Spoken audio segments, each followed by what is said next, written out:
اگلی جو ہے آئی ٹی اور آئی ٹی سروسز کے ایکسپورٹرز کے لیے آٹومیٹڈ ایگزمپشن سرٹیفکیٹ جاری کرنے کو یقینی بنایا جائے گا. ان کی ایک ہے کہ ہمیں جب وہ ایگزمپشن سرٹیفکیٹ کی ضرورت ہوتی ہے تو ہمارا اتنا جو ٹیکسیشن سسٹم ہے وہ بہت لمبا عرصہ کرتا ہے, اس کو آٹومیٹ کیا جا رہا ہے تاکہ جلدی سے جلدی ان کو یہ جو سرٹیفکیٹ جب ان کو چاہیے ہو تو ان کو مل جائے. کو اسمال اینڈ میڈیم انٹرپرائزز کا درجہ دیا جا رہا ہے. یہ ایک بڑا ہم میجر سٹیپ لے رہے ہیں.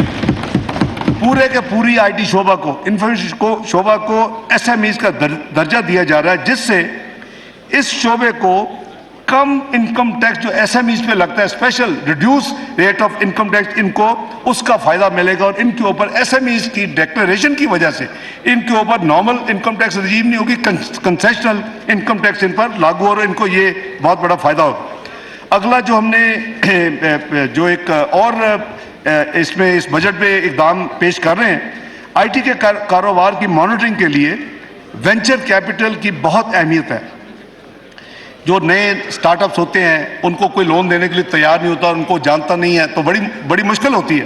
تو وزیر اعظم شہباز شریف کا یہ سوچ تھی کہ ہم اس بجٹ میں 5 ارب روپے سے یہ وینچر کیپٹل فنڈ قائم کریں تاکہ جو نئے ینگ اور یوتھ جو اس کاروبار میں آئے اس کو کم از کم قرضہ مل سکے جو کہ اب نہیں ملتا. تو 5 ارب مختص کیا جا رہا ہے اس بجٹ میں اس کام کے لیے, venture capital fund for I T.